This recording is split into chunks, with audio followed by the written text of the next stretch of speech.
I am Kip, associate pastor here, and I welcome you all into worship with us this morning on our online Zoom service. We'll be back hybrid next week, but today we're all online, so we welcome you here from wherever you are. Just a couple of quick notes to orient us. First, a reminder that we, as we always remind ourselves, that we are, wherever we are on land that is not our own and for which we were not the original inhabitants or stewards. So here in Philadelphia and the Philadelphia region, we know that we are on land that was stewarded by the Lenni Lenape people. Where you are, those may be different people, but we keep ourselves mindful of the fact that that this is land that was unceded. And so we offer thanks for those original inhabitants, and we challenge and commit ourselves to be good stewards of the land. Also this morning, as we gather, if you either didn't notice it in the email or didn't receive our weekly reminder emails, this is the last Sunday of the month, and so it is the Communion Sunday. We welcome you, before we get to the communion part of the service, to gather some elements for yourselves that will make for a suitable communion. I'm low on bread myself this week, so I'm still going kind of Mediterranean. I've got some dates and almonds that I'll be using for communion. And my cup, we don't have grape juice, so my cup is full of water today.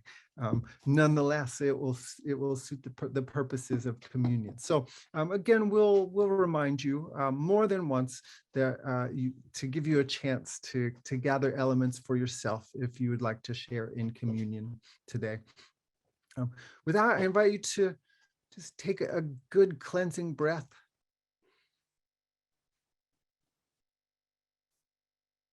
Notice the air around you flowing through you. Feel yourself rooted to the earth. Let us enter into worship. We've got a prelude this morning that Kyoko recorded and sent to us from Japan. This is her version of Bruce Springsteen's "The Streets of Philadelphia." Philadelphia, Lenapehoking. So you can sing it as "The Streets of Lenapehoking" if you want to, but Kyoko's prelude.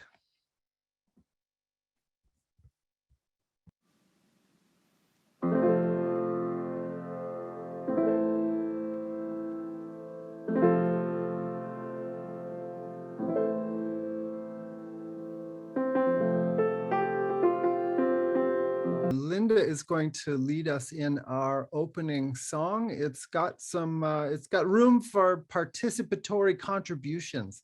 So you can put things into the chat, words that we might add into the verses here. I'll also, just before Linda leads us in this, we will have opening sentences coming up. So when we get there, we will need one person to read the leader lines and one person to read the people lines. So we'll watch for you if you want to put your digital hand up to be one of those readers.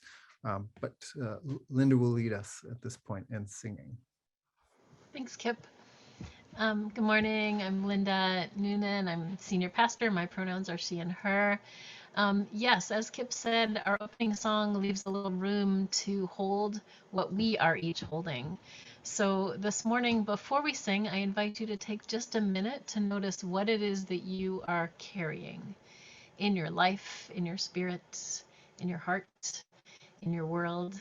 If you would like to help us fill out this song, I invite you to put in the chat to me, Linda, one word. More than one word is not going to really work lyrically, but if you can kind of sum up what you're carrying in one word and put it in the chat, we'll take about 30 seconds to do that. And then I'll begin to sing, and we'll try to weave together the things that we're each carrying into this song that we hold collectively. So take a moment and notice what it is you're carrying. If you can put it in one word, put it in the chat to me.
Great. Feel free to continue to share those. We may or may not get through all of them, but I will be holding them. And we will sing as much of those as we're able, but feel free to continue to share those.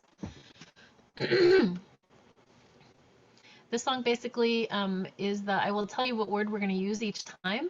And there's two minor versions. When the first verse ends with love will not let you fall, then we'll sing it again, and it will end with love will hold you through all. So you'll be able to get the hang of this. I invite you to sing wherever you are in whatever way makes sense to you.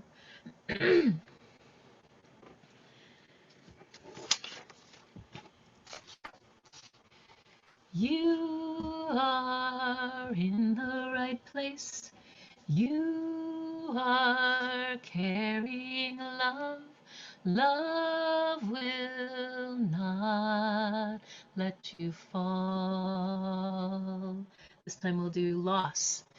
You are in the right place. You are carrying loss.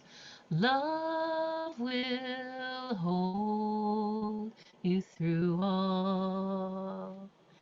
And sorrow. You are in the right place. You are carrying sorrow. Love will not let you fall. And history. You are in the right place. You are carrying history. Love will hold you through all. And curiosity. You are in the right place. You are carrying curiosity. Love will not let you fall. Stress. You are in the right place. You are carrying stress. Love will hold you through all. And surprise. You are in the right place. You are carrying surprise. Love will not let you fall. And change. You are in the right place. You are carrying change. Love will hold you through all. And our last one is hope. You are in the right place. You are carrying hope.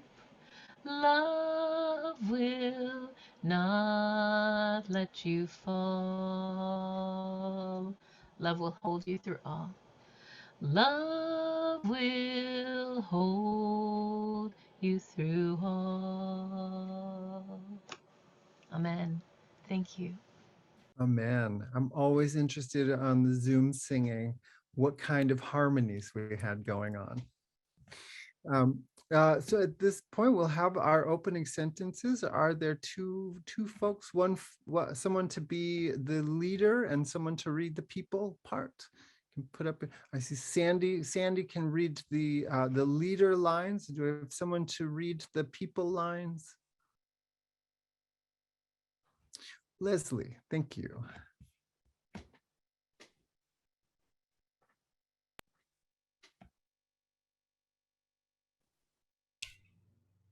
We believe in a God who waits in the driveway for us. We believe in a God who leaves the porch light on and throws a feast when we are found. We believe in a God who doesn't stop looking for us when we get lost. We believe in a God of prodigal grace, excessive, extravagant, over the top grace. In response to this grace, we hold tighter to each other. We remember that humans are not meant to go through life alone. So we look for ways to welcome each other in, to live like we are family, and to lead with grace, excessive, extravagant, over-the-top grace. We believe that this is our call. Let it be so. Amen. Amen. Thank you, Sandy and Leslie. We've got a good load of announcements this morning. We're grateful to all of our volunteers and worship team this morning. Terry Roberts standing in on tech. Jamie Stroud is our usher. Becky Jamros and Jack Vandenberg are our online greeters this morning. Thank you all for helping this all work. And as you know, those of you who've been through our hybrid services now, which will be back hybrid next week, it takes more folks to make things run. So we've got a Sign Up Genius link here. We need folks to sign on to operate our camera, to be in-person greeters as well as online greeters. We need our online usher to help with our help when we do prayers, and we need a tech lead person. That's the most in-depth job. There is training available for these things. So you can also reach out to me if you'd like to get connected and want to find out how to be trained. We've got a fundraising auction going on right now. This is our biggest fundraiser for the year, though we'll have others. It's heating up. The bidding closes tomorrow at 7 p.m. So we invite you to go check out what's there, put in a bid for anything that looks interesting, and see where it lands tomorrow evening. Our next fundraising option is actually coming up next Saturday, April 2nd at 7 p.m. We've got an online trivia night. You can register at the link. That link still has an inappropriately doubled ending on it. It should be tinyurl.com/trivia4chu, and that's the end of it. Don't double that ending or it won't open anything up for you.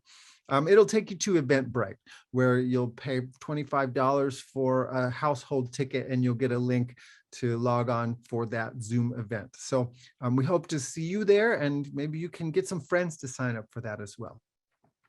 Our hybrid worship for the time being is still arranged through pre-registration for those who want to come in person. You can sign up at this RSVP church link. We are asking, at least for the time being, that everyone older than 2 wear masks in the sanctuary.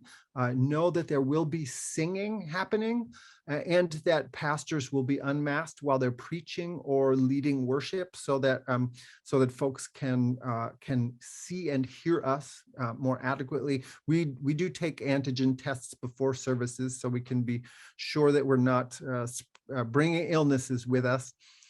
We do welcome kids to the sanctuary, and at the moment we don't have childcare, but we will invite them to the stage during our time with children. If they're comfortable coming to the stage, they're always welcome to stay in their seats as well. And we will continue to have this Zoom option so that we are worshiping together, whether we are in the sanctuary or afar. We've got our church member Janine McCain continues to offer free online yoga classes.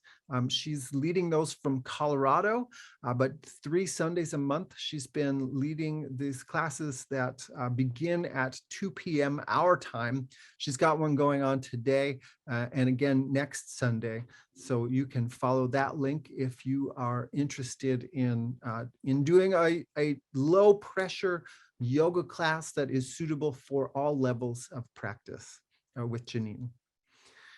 We are in the heart of Lent at this time, and we've got some services coming up in Holy Week.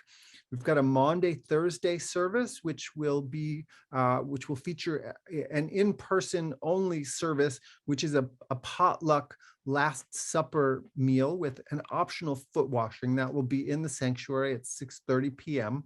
on April 14th. For those who are unable to attend in person or interested in doing their own version of things at home, wherever they are, we'll get some do-it-yourself instructions sent out in advance so that you'll have something to work with there as well. Our Good Friday service will be on April 15th.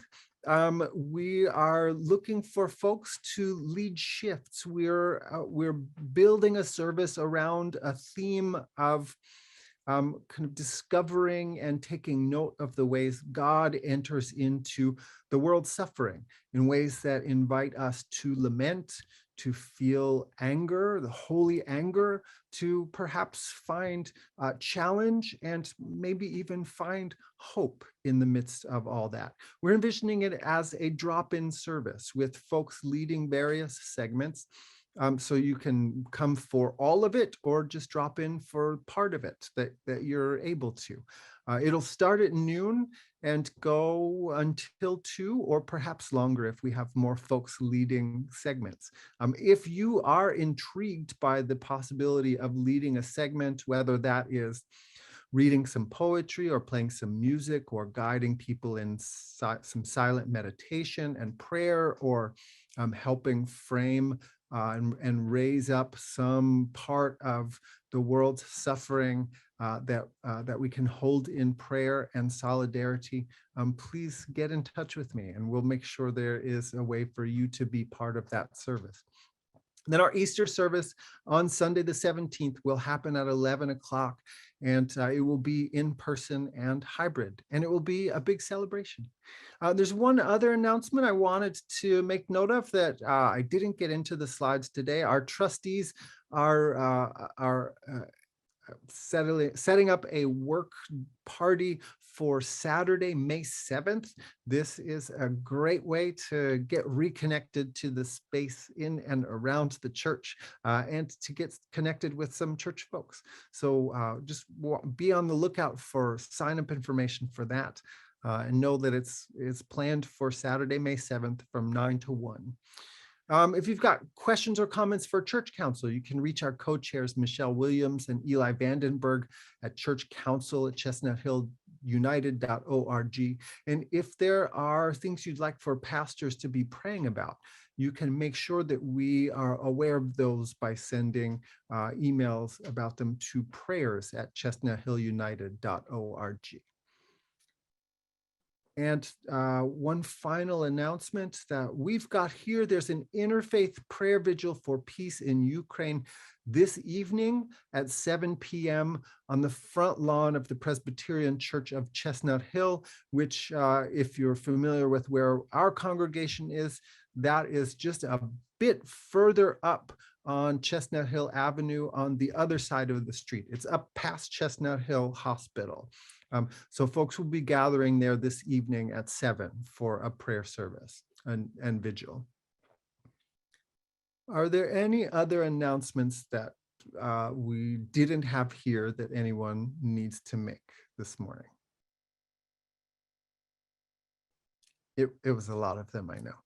Are there, okay, then are there kids here? I'm looking around and I'm not sure that I see any kids for our time with children.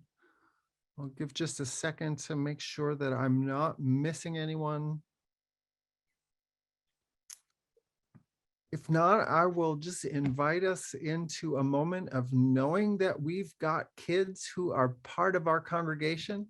We can hold them up in our thoughts this morning, hold space for them in prayer, that they are finding love and joy in whatever this day is holding for them.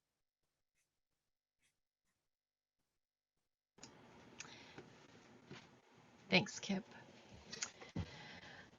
I'm coming from the upper reaches of northern Wisconsin. My internet may or may not be as stable as it otherwise might, and we'll do our best here. If things really fail, then we'll just move on to the next part of our service. But just wanted to let you know that I'm in a little bit of a wonky internet zone. Our first reading this morning is a poem written by the Reverend Sarah R. Speed entitled On My Way. You said, return to me, so here I am, skin and bones held together with memories and a little bit of duct tape. I am bringing the worst of me. Consider yourself warned, the furrowed brow, the achy back, the slew of judgments, a pocket full of assumptions, the track of negativity that runs laps in my head. I am bringing it all because you said, return to me. Edits not required, so return I will. And not all of it will be bad. Some of it will be lovely. I will bring a wagon full of nostalgia, a melody that won't let me go, a million stories that start with the words, oh, it was beautiful.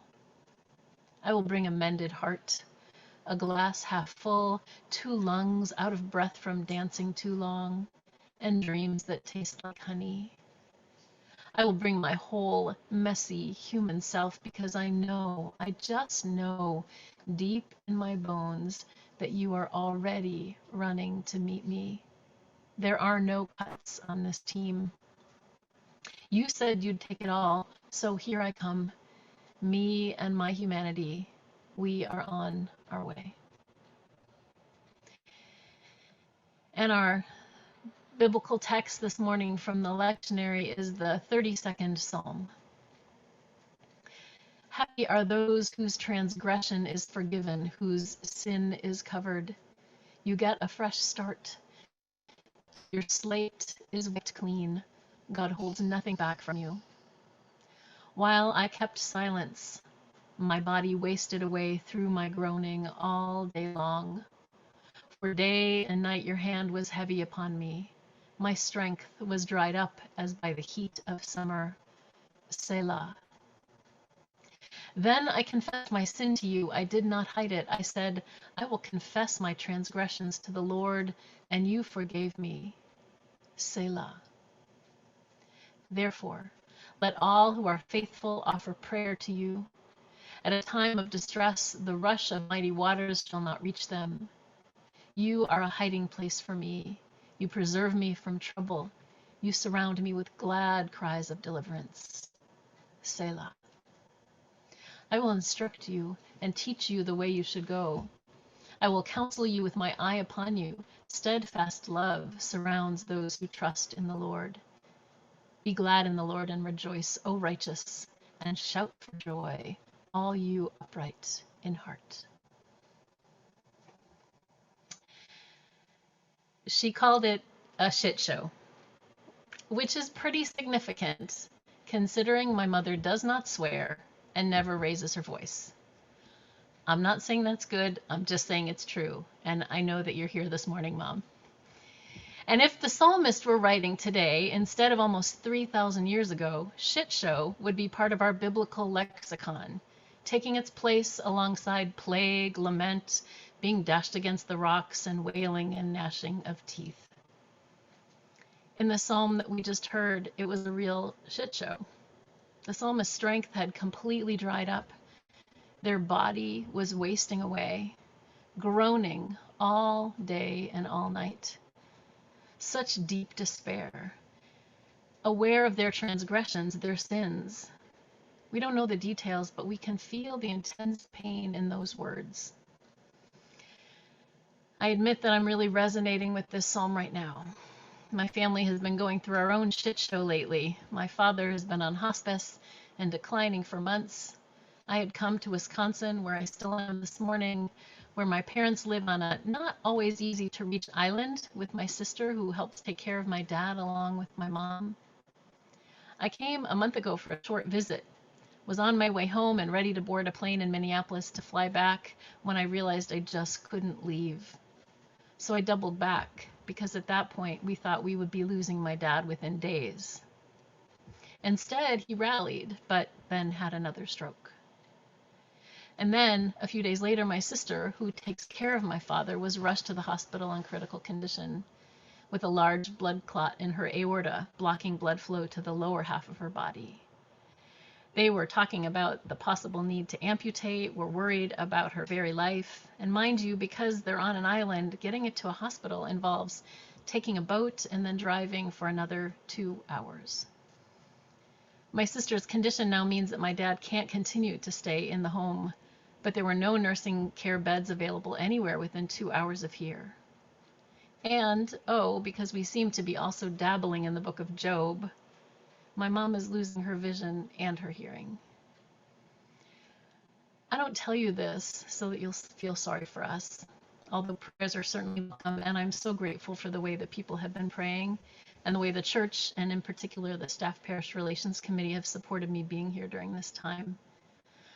I'm sharing it because the Psalms are powerful texts that can reflect and hold some of the stuff that we all go through.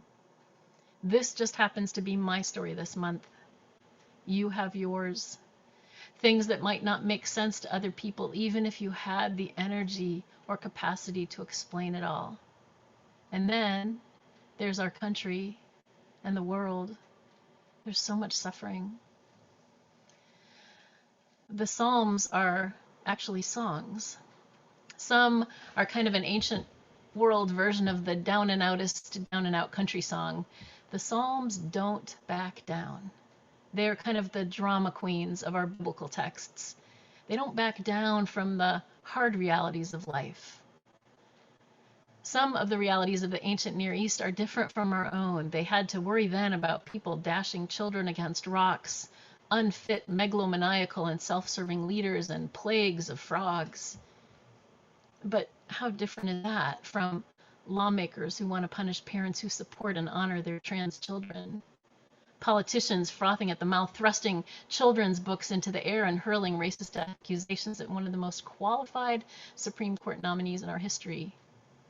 Or, instead of frogs, a virus that has devastated the entire planet and shows no signs of slowing down. It's a shit show. The word is psalter in Greek and tehillim in Hebrew. It means praises. They were prayers and praises written by and for the people of ancient Israel. They were preserved over several hundred years, attributed to King David, but likely not written by him. They were sung and revised and adapted to new circumstances, passed around, and eventually some were put to paper, parchment. They were written during periods of violent occupation, colonization, exile, wandering, banishment, betrayal, brutality, natural disaster, and loss. Sound familiar? Some of these collected psalms sing of the almost unspeakable beauty of creation, the wonders of the world, healing, restoration, the power of loving relationship, and the ongoing, irrepressible presence of God. And some are absolutely unflinching about the pain of being human, when life is a veritable shit show. If you ever want to read the Bible but you don't know where to start, the Psalms are a good place to go. It's fitting that we're reading this psalm during Lent. Lent is that period leading up to Easter when we allow ourselves to lean into the hard stuff as if we weren't already there. Jesus in his last days of life, sharing a radical message of God's love with people who were in their own rough places. His words, his relationships, and the ways he included those marginalized from power and resources made him an enemy of the state, and they eventually came for him. It's during Lent that we look at some of the experiences of wilderness and sacrifice in our faith tradition. Some practices of giving up things as a way of connecting our story and life with the Jesus story have emerged over the last few centuries. But it's important to know that Lent is not an individualistic experience, not some kind of self-improvement plan or an ashy, moody New Year's do-over where we give up chocolate or sugar or Facebook and hope to be better people by Easter. Although if you want to give those things up, it's fine. But there is another tradition that's made its way into centuries of Christian and Jewish liturgies, and that is confession. confessing, admitting, naming our sins. Some places, like church, have dropped this over time. Too much focus on sin, folks said. We need to be more positive about our faith, some argued. It's just a downer, they added. And yeah, way too much of Christian faith has focused on the wrath and punishment of a domineering, male-presenting, dominant culture-defending God that needed to be taken to the cleaners. But I wonder if we gave something important up when we started leaving out a place for us to not just individually, but collectively confess that we screw up. The psalmist laments about their own transgressions, their own failings, their own sin. Sin is anything which separates us from God, ourselves, one another, or the earth. And it's not just individual, it's also structural. And structural sin, like white supremacy, homophobia and transphobia, ableism, nationalism, they find their way into our individual lives. And we need a place to name it, to expose it. And we individually also make mistakes, fail ourselves, hurt others, jump the gun, move ahead too fast, leave others out. The poet Danez Smith writes, "If you are not innocent, say this, I am worthy of forgiveness, or breath after breath." Some of us need to forgive ourselves. Some of us are carrying shame and guilt for decisions we felt we had to make in order just to survive, just to make it through. There is power in seeking forgiveness, in being assured that we are forgiven without taking those things lightly or avoiding responsibility. Guilt, the poet Audre Lorde has said, may be the beginning of knowledge. So today we'll do something a little different. We'll add a place for confession in our communion liturgy. Cole Arthur Riley in Black Liturgies invites us to exhale and inhale on particular admissions and affirmations.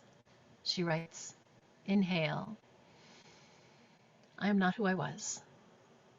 Exhale, I will stop punishing myself. Inhale, shame will not haunt me. Exhale, I forgive myself.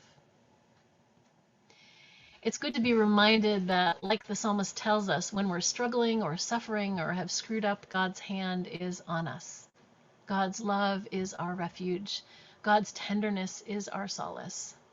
That's what I've tried to remind myself of this week when it felt like everything was falling apart. And there's one more thing about the Psalms, this weird word, Selah. It's actually written into the text as a kind of stage direction. These psalms, like much of the Bible we've inherited, were not meant to be read, but spoken, sung, and performed collectively. Selah means pause. Okay, really it means dramatic pause, or let that sink in. So here's part of that psalm again, and this time in a translation from the Message. When I kept everything inside, my bones turned to powder. My words became day-long groans. The pressure never let up. All the juices of my life dried up. Selah.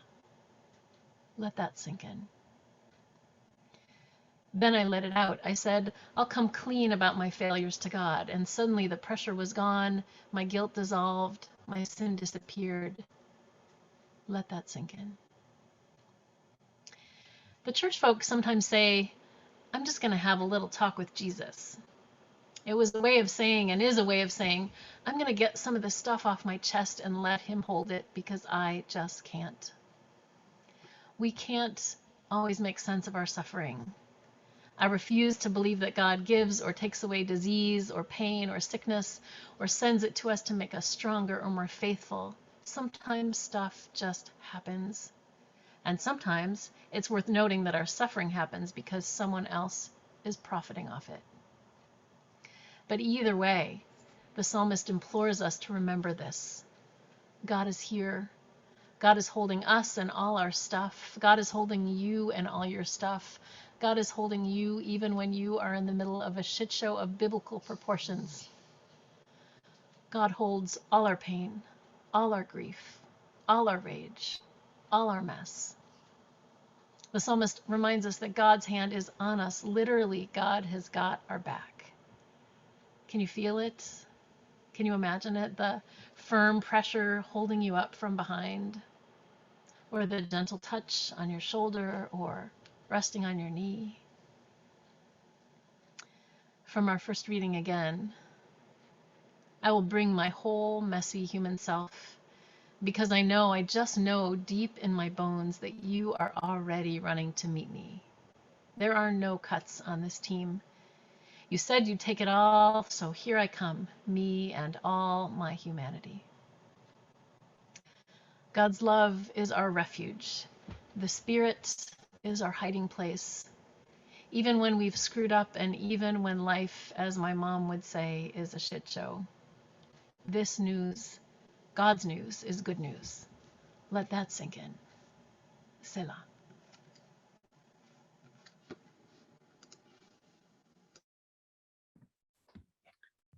Amen. And at this point, we will turn to a moment of offering. Again, just a reminder that we will, after the offering, have our communion. So if you have some elements, and again, they don't have to be the traditional bread and grape juice. I'm doing almonds and dates because that's what I had handy today. You can gather something that you can eat and drink as we share in that. At this point, we take a moment to notice there are all sorts of ways to support the life of this congregation. Prayers, presence, gifts, and service. Those are the things we ask folks when they join the church. Ways of giving to the congregation and of being in the world. We offer an online link if you like to make financial gifts online. You can do that with this link. There's a way to text gifts. You can mail things to the church. And we also want to celebrate the things that are going on in this congregation's life and the people who give themselves to make this church work and be who we are. One of the big celebrations we've got coming up is that Priscilla, our associate pastor, is being ordained. It's taken a little while to make all of the stars align or to just get the UCC process all lined up. But everything has fallen into place, and Priscilla, who is celebrating her annual retreat with some of her best friends this weekend, she'll be getting ordained in church in the sanctuary on Saturday, April 30th at 11 a.m. and you are invited. If you've got questions about that or just want to let her know you'll be there, you can reach Priscilla directly at her Gmail address there. So thank you for all of the ways that you celebrate with us and that you help church to happen and be. And at this point, we will turn to our closing song for worship this morning comes from South Africa and grew out of the support and solidarity among political prisoners under apartheid, as people would be taken, moved in and out of the prison, moved to the places of execution. People would sing to one another to encourage them. And so the song is entitled Courage. Courage, my friend, you do not walk alone. We will walk with you and sing your spirit home. Have faith, my friend, you do not walk alone. God will walk with you and sing your spirit home. be well, my friend. You do not go alone. We will go with you and sing your spirit home.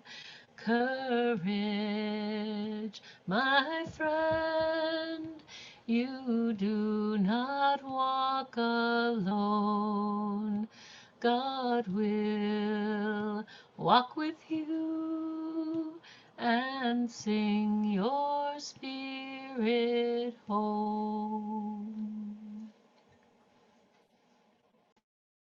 And go out from this worship service into the rest of your day with all of your humanity in its wholeness, your rage, your grief, your sorrow, your joy, out into whatever the mess is. And go knowing that you do not walk alone. And we will sing each other home. Go in peace. Amen.